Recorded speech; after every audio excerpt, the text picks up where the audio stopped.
How do? Well, this is just a test, okay? I promised I would answer some questions to people who wanted to send them in on Twitter or email, stuff like that. And put them on here. I have to wear the glasses now, you know. Oh, yes.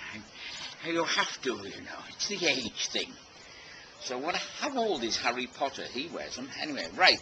Is there anything during a show that the audience does something and it makes you so mad you forget to stop what you're doing?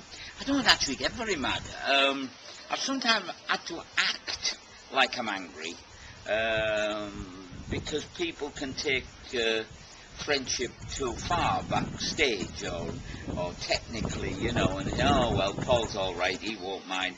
But I do mind about the show. The people out there have worked very hard and they've paid their money for the tickets, you know. And I think that's an enormous compliment, and they've used part of their earnings to come and see me. So I think we should all do it, the lighting, the sound, the makeup, whatever. We should all do our best bit, you know, as much as we can. So if you join your local theatre and become a volunteer or something like that, but do your very best for the public. I don't get mad, and the show is kind of so loose that, or apparently loose, that you can, I can go anywhere with it. So if somebody shouts something out or whatever, you know, you get that much more in clubs than in theatres. But, you know, I kind of invite it. I just say, come on, you know, and just have some fun. Next up, what's your impression of today's magicians and illusionists? And who impresses me? Well, today is just like yesterday, and it will be just the same tomorrow. There'll be good uns and bad uns and terrible ones and stuff like that. But you must go and see them live. Live shows is where you really get the impression of what somebody's like or not like, you know.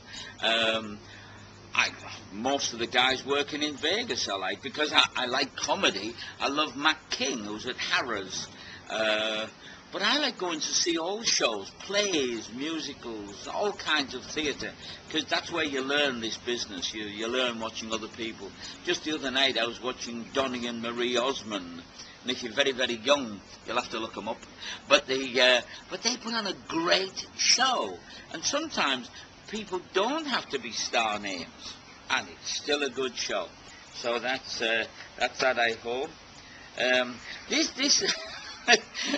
I put an illusion video on YouTube that I had for sale.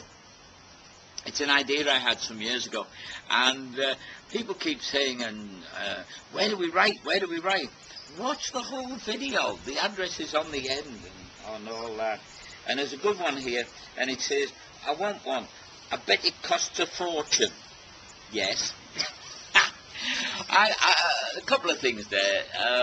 What you're actually paying for is a secret. And a secret is something very, very special.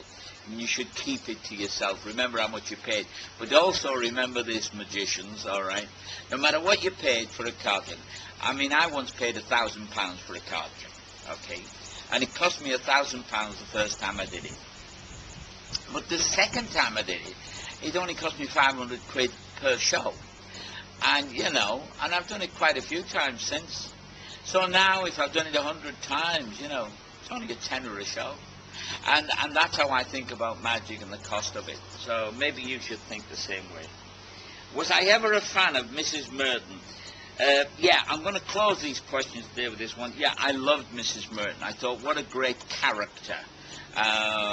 And still, Debbie gets asked, you know, what first attracted you to the millionaire Paul Daniels? Well, the funny thing is about that, of course, was when Debbie and I met, I was not a millionaire by a million miles. And the really funny thing was Mrs. Merton, in her real life, I think she'd just married a millionaire herself. So it made it doubly funny for those who were in the know. Great. Well, I just hope this has worked, and the only way I can find out is by putting it up now on YouTube, which sometimes takes about 12 to 24 hours to get up there, and then we'll see how we get on. See you next time, if you want me. Bye.